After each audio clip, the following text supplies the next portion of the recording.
हमारे मान्यवर जम्मू कश्मीर के नेता श्री रविंद्र रैना जी, जिनका बहुत ऊंची आवाज में नारा था कि मारा गुजर भाई जड़ा आम इन्हां बसाना चाह लगा वा, लेकिन आज बसाने के बजाय प्रैक्टिकल तौर पर देखा जाए तो उनको उजाड़ा जा रहा है। और मुझे तो यहां तक लगता है कि ये जेसीबी जिसके बाहर बोर्ड लिखा हुआ है कि मैं अंधा हूं, लेकिन असल में उसकी आंखें बहुत तेज हैं। जहां जहां भी मुस्लिम कम्युनिटी है वहां उसकी आंखें तेज हो जाती हैं और वो मकान गिराना शुरू होता है। जहां मेरे दूसरे भाई लोग रहते हैं वहां पर वो अंधा, उसकी आंखें अंधी हो जाती हैं। अगर यही हाल रहा तो हमारे जे के स्टेट के अंदर, जिसको के 370 और 35 से खत्म होने के बाद इसको हरियाली की तरह देखा जा रहा था, लेकिन ये हरियाली नहीं, ये बर्बादी की तरफ शुरू से ही इनका एक कदम है। और आखिर में मैं आपसे ये गुजारिश करना चाहता हूं कि अगर यही चीज जम्मू के अंदर हुई और कल इसका असर इस वक्त जितने भी हम लोग जो इस पहाड़ी क्षेत्र में रहते हैं, अभी इन्होंने पिछले दिनों जो बीज बोया कि पहाड़ी वर्सेस एंटी गुजर, और मेरे यहाँ आगे पीछे बहुत गुजर भाई बैठे हुए हैं, मैं उनसे ये गुजारिश करना चाहता हूं, आज आपका चैरिटेबल ट्रस्ट कहाँ है? आज आपके वो गुजर नेता कहाँ हैं जो चिल्ला के उस वक्त कहते थे कि देखो पहाड़ियों ने भूचाल ला दिया है? आज इसी पहाड़ी अवाम को दुख है क्योंकि वो हमारे भाई हैं। और आज गुजर वर्सेस पहाड़ी नहीं है मिशन सीधा तौर पर यह है कि हिंदू वर्सेस मुस्लिम कम्युनिटीज को एक दफा फिर जगाया जा रहा है, ताकि वो जो 47 का दौर था वो दौर बर्बरियत का एक दफा फिर जम्मू कश्मीर के अंदर लाया जाए। लिहाजा मैं अलजी साहब से गुजारिश करता हूं कि मेहरबानी करके तुरंत वो गलत किस्म की जो ये ड्राइव चल रही है वहां पर रोका जाए। पहले उन लोगों को सूचित किया जाए, पहले पेपर मुकम्मल किए जाएं। अगर वाकई में वो सरकार की जगह है तो 50 साल से जो मकान बना हुआ है, क्या सरकार अंधी थी? क्या सरकार बहरी थी? क्या पिछले 75 सालों में हिंदुस्तान की डेवलपमेंट नहीं हुई? लेकिन आज जानबूझ के ये खिलवाड़ किया जा रहा है। इसलिए मैं अपने इस थन्ना मंडी तहसील की जानब से पुरजोर लफ्जों में इस चीज की मजम्मत करता हूं कि वो मेरे मजलूम भाई, वो मेरा भाई, वो मेरी बहन जिसने 50 साल तिनका चुन के अपना आशियाना बनाया था, आज एकदम ऐसी आंधी चलाई कि वो आशियाना बिखर गया, वो भी सर्दी के मौसम में। शर्म आनी चाहिए गवर्नमेंट ऑफ इंडिया को और शर्म आनी चाहिए हमारी स्टेट गवर्नमेंट को कि वो क्या कर रहे हैं। शुक्रिया। वो फॉरेस्ट राइट एक्ट आपका कहाँ गया?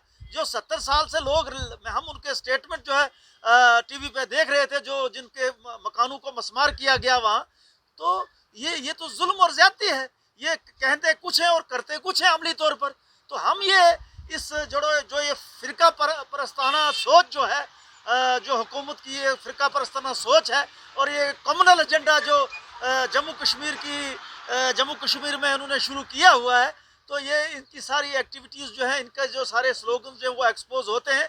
ये जम्मू कश्मीर में जो कहते थे कि हमने पंचायत राज एक्ट बहाल किया और हमने जी सारे इंसानी हुकूक यहाँ हमने बहाल किए हैं। हम तो ये कहते हैं सारे हुकूक इन्होंने छीन लिए। जितने भी यहाँ जो 47 के बाद जो यहाँ पर हुकूमतें, चाहे नेशनल कॉन्फ्रेंस की रही, कांग्रेस की गवर्नमेंट रही, उन सब हुकूमतों ने जो 70 साल के अंदर जो हुकूक दिए थे अवाम को, इन्होंने वो छीन लिए सारे। और ये छीन के ये लोगों के डेमोक्रेटिक राइट्स को ख़त्म कर रहे हैं। तो इसलिए ये फॉरेस्ट राइट एक्ट जो जिसको लागू किया लेफ्टिनेंट गवर्नर की एडमिनिस्ट्रेशन ने, ये उसकी क्लियर कट वायोलेशन है। इसलिए हम जो अवाम थन्ना मंडी हैं, यहाँ हमारे पंचायत के सरपंच हैं, पंच हैं और हमारे मुख्तलिफ सियासी पार्टियों के लीडर्स भी हैं।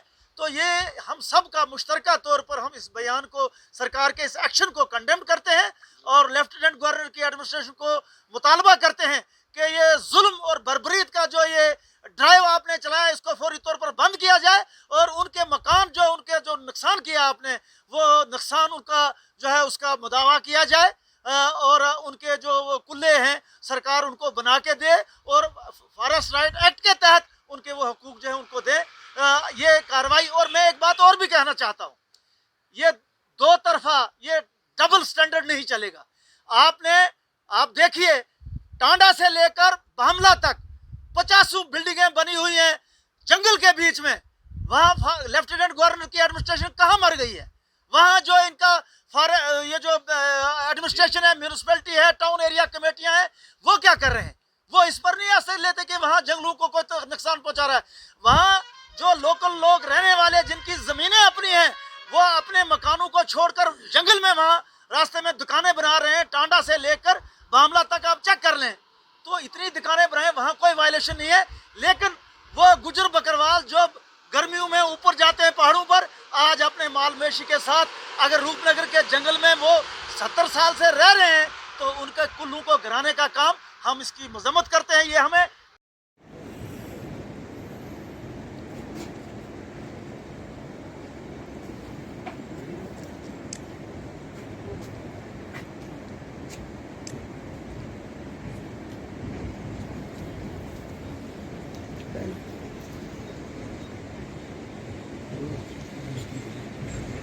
साथियों ने जिस तरह के हाजी मकबूल साहब और गफूर डार साहब ने आपसे वजाहत की है, अब मेरा कहने का कोई मतलब नहीं है। आप देखिए कि चंद रोज पहले जो हमारे रविंदर राणा जी, बीजेपी के जो प्रधान हैं, उन्होंने बहुत बड़ा नारा दिया था और गोजरी में कहा था कि हम गोजर लोगों को आप कुल्ले बना के देंगे और 35,000 मकान बना के दे रहे हैं। लेकिन वो कहाँ गए? अब जो बस रहे थे उनको उजाड़ रहे हैं। वो कह रहे हैं कि रियासत के अंदर हम गुजरों के साथ अच्छा करेंगे। ये तो सिर्फ इनका यही था, पहाड़ियों और गुजरों को आपस में झगड़ा कराना और लड़ाना, इनका ये मिशन था। लेकिन मैं तमाम भाई गुजर भाइयों से भी और जो पहाड़ी और कश्मीरी भाई हैं, इनसे गुजारिश करूंगा, आप सारे लोग इकट्ठे होइए और इन चीज जमात से हमें मुकाबला करना है जो ऐसे गंदे अनासर हैं, जो कहते कुछ है और करते कुछ है। लानत भेजते हैं उस जेडीओ को और हम लानत भेजते हैं उस जमात को जिसने उन बेचारे बेकास 80 साल की वो बेवा बेचारी बुजुर्ग माई जो है वो रो रही थी और उसको इस सर्दी के मौसम में उसको बाहर निकाला और उसके बच्चों को बाहर निकाला। थारो सारों को शुक्रिया अदा करा कि तुम हमारी आवाज़ वक्तन फक्तन जो है वह आगे तक पहुँचावें। और जोड़ो ये जम्मू के अंदर रूपनगर के अंदर जो जुल्म सुतम जो GAD ने शुरू की हुई है और ये बीजेपी की एक पॉलिसी है कि हर इंसान का दिल ने ठेस पहुँचावे लावी। इसका वास्ता हम परजोर तरीका नाल मजम्मत करा लावी और अपना ब्लॉक ठन्ना मंडी का जितना भी सरपंच है और जितना भी हमारा सियासी लोग हैं कि यह जुल्म सुतम जितना भी है, शमीम मुगल साहब हैं, अपना हाजी मकबूल रैना साहब हैं, गफूर डार साहब हैं और हमीद डार साहब हैं, हम मिल गए सारा इस चीज़ की मजम्मत करना लगा कि यह जुल्म सुतम जड़ो इसने बंद किया जाए और यह पूरी इंसानियत का दिल न ठेस मत पहुँचाई जाए। इसका नाल हालात खराब हो सकें, इसका नाल ज़्यादा जो बिगाड़ बनेगा, इससे पर हम ख़त्म करा। शुक्रिया। अल्लाह।